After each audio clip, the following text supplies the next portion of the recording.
The fighting around Saigon in the last 2 days we were there was desperate. The fight for Newport Bridge, only 2 miles out of Saigon, was the bloodiest we've seen.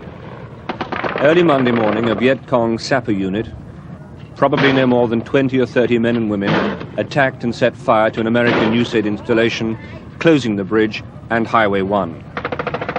Thousands of troops and refugees were trapped on the other side of them, unable to reach the safety of the capital.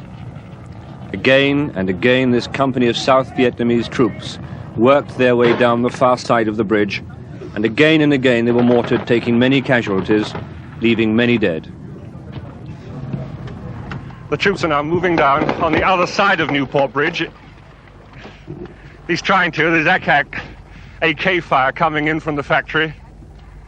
But now they've crossed the hump of the bridge, it means they're advancing anyway. We still don't know how many there are down there.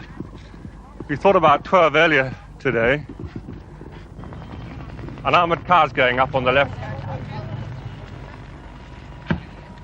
There's no way of shifting these people.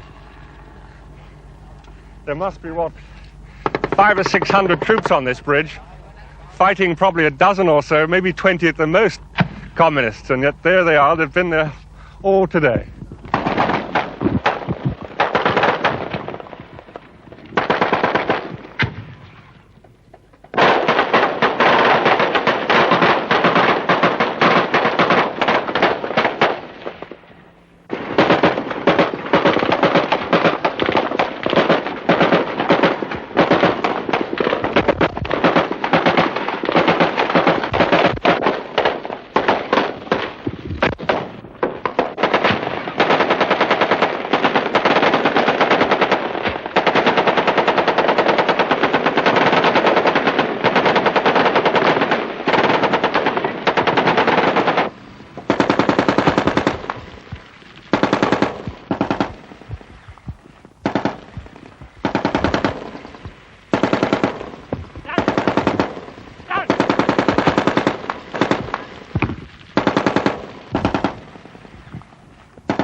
For one moment they panicked, and rightly so. The mortar hit right in the middle of them down there on the right, 100 yards away. It's killed a lot of people. But now they've gone back to some of their positions. They've left one wounded in the road. Let's see the wounded. There was a desperation in these troops and their commanders we'd not seen before. Despite the mortars hitting the bridge to the left, only 50 yards away, these men kept their places, pulling their dead and wounded out and returning.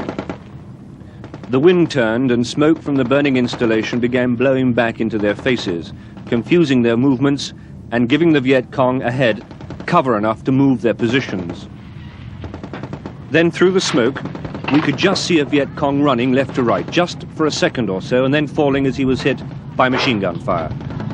Quickly, the very forward unit of South Vietnamese ran, throwing hand grenades 30 feet ahead of them.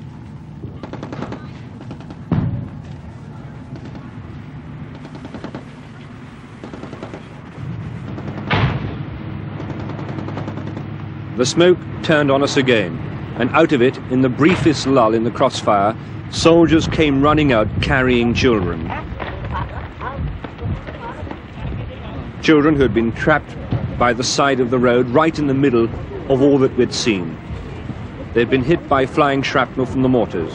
One little girl was very close to dying.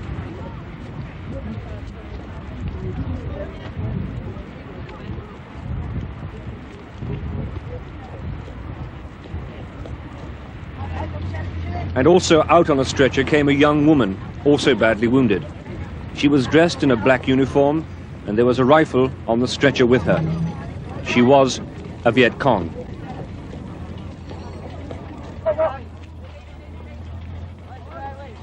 The firefight lasted another 2 hours, but because of our open position on the bridge, there was no way we ourselves could get out. But a final charge and a last volley of hand grenades, and the fight to reopen Newport Bridge on Highway 1 was over. So the battle for Newport Bridge ends this evening, back in South Vietnamese hands. And a half an hour ago, these men were told that they had a new president. President Minh installed in the presidential palace, the man who they hope we hope will bring peace to this country. Michael Nicholson, News at 10 on the Newport.